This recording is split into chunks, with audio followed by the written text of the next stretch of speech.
Our focus today is D&C sections 27 and 28, the importance of order in God's work and the unique role of revelation in His church. Section 27 verses 1 to 4, we learn about the sacrament. This section begins with an angel appearing to Joseph Smith as he went to obtain wine for the sacrament. The angel instructed him about the proper use of wine for the sacrament and the importance of partaking with an eye single to God's glory. These verses remind us that the sacrament is a sacred act of remembrance, a time to renew our covenants with God. Partaking of the sacrament with an eye single to the Lord's glory means that our hearts and minds are focused on Him. It's not just a ritual, but a spiritual opportunity to remember Jesus Christ's sacrifice and feel His love and forgiveness. How can you make sacrament a meaningful worship experience? Verses 5 to 14, the Lord speaks of the keys of the priesthood given to His servants. He mentions several prophets and apostles, including Peter, James, and John, whose keys enable them to direct God's work on earth. The keys of the priesthood unlock blessings for us, such as the ability to partake of sacred ordinances, including baptism and the sacrament. As we honor those who hold the priesthood and follow their guidance, we invite the blessings of heaven into our lives. How have they blessed you and your family? What blessings have you received through priesthood authority?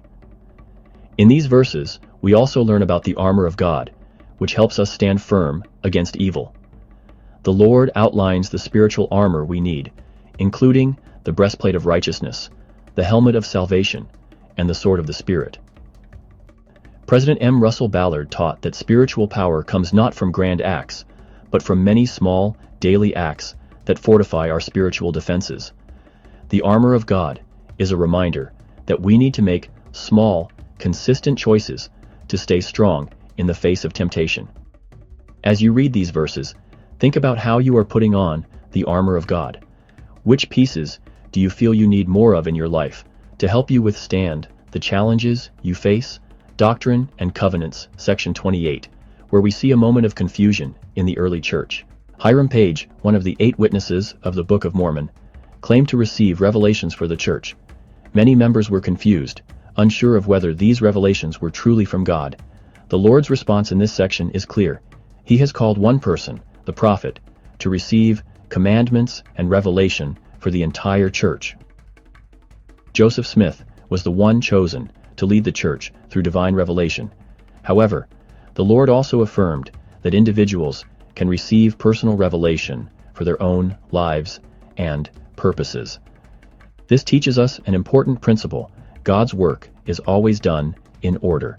The prophet holds the keys to direct the entire church, but each of us can receive personal revelation to guide our decisions and actions in our individual lives.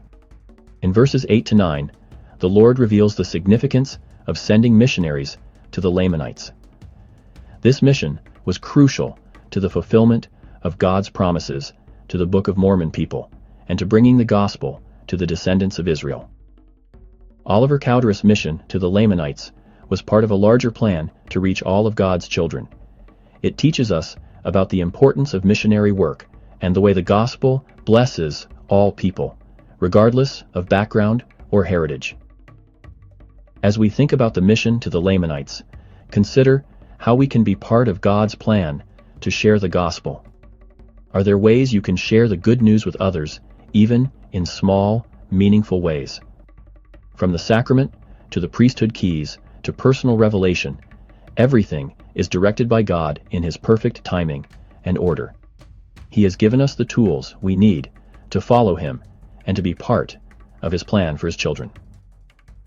Revelation in the church flows through the prophet, but each of us can receive personal revelation for our own lives. By seeking God's guidance and following His will, we can help build His kingdom on earth. Take time this week to reflect on how you can better follow the prophet and seek personal revelation. As you do, you will find greater peace and purpose in your life. May we all feel the power of the armor of God and the guidance of the Holy Spirit as we seek to follow the Lord in an orderly way